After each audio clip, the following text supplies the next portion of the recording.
স্কেলটা, মাথার আঁশগুলো বড় নয়, ছোট। মাথাটা একটু ত্রিভুজ আকৃতি, ট্রায়াঙ্গুলার শেপ। আর ল্যাজটা হঠাৎ অ্যাব্রাপ্টলি ট্যাপার্ড, হঠাৎ ছোট এসছে। তাহলে এই রকমের সাপ কিন্তু ভাইপার গোত্রের, চন্দ্রবোড়া গোত্রের, এবং এটা হাইলি ভেনোমাস। বোঝা গেল?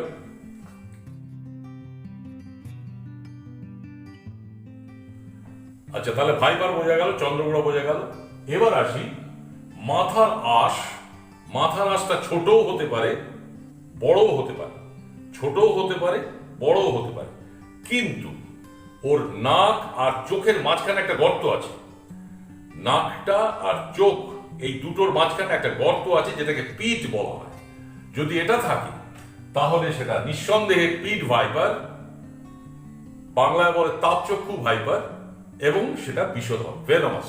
আবার বলছি, চন্দ্রবোড়ার পরে আমার মাথার আঁশটা ছোট হতে পারে, বড় হতে পারে, কিন্তু চোখ আর নাকের মাঝখানে একটা গর্ত থাকবে, পিট থাকবে। তাহলে সেটা হচ্ছে পিট ভাইপার, ভেনোমাস, বিষধর।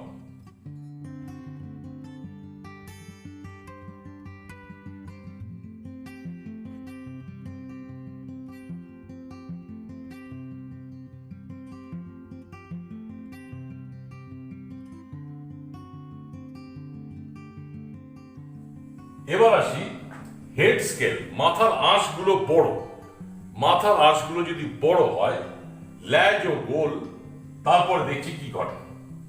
আচ্ছা, এবার যদি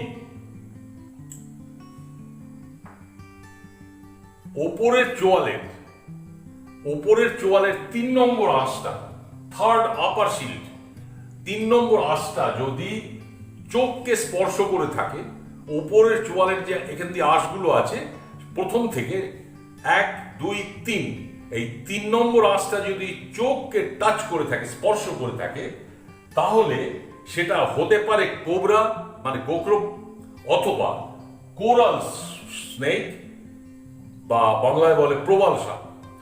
যদি থার্ড আপার শিল্ড, আবার বলছি 3 নম্বর, ওপরের চোয়ালের 3 নম্বর আঁশটা যদি চোখ স্পর্শ করে থাকে, তাহলে সেটা কোবরা জাতীয় হতে পারে, কোরাল হতে পারে, দুটোই বিষধর। এবার কোবরা বা কোরাল কি করে বুঝবো? কোবরা বোঝা খুব সোজা।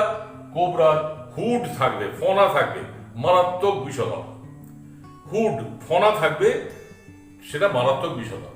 কিন্তু ফনা যদি না থাকে, পেটের দিকের আঁশগুলো যদি একটু লালচে হয়, পেটের দিকের আঁশগুলো যদি লালচে হয়, এবং গায়ের মধ্যে যদি বিভিন্ন কালারের লাল, সাদা, হলুদ এই রকমের ব্যান্ড থাকে, তাহলে কিন্তু সেটা কোরাল সাপ বা প্রবাল সাপ, সেটাও মারাত্মক বিষধর। বোঝা গেল? এবার যদি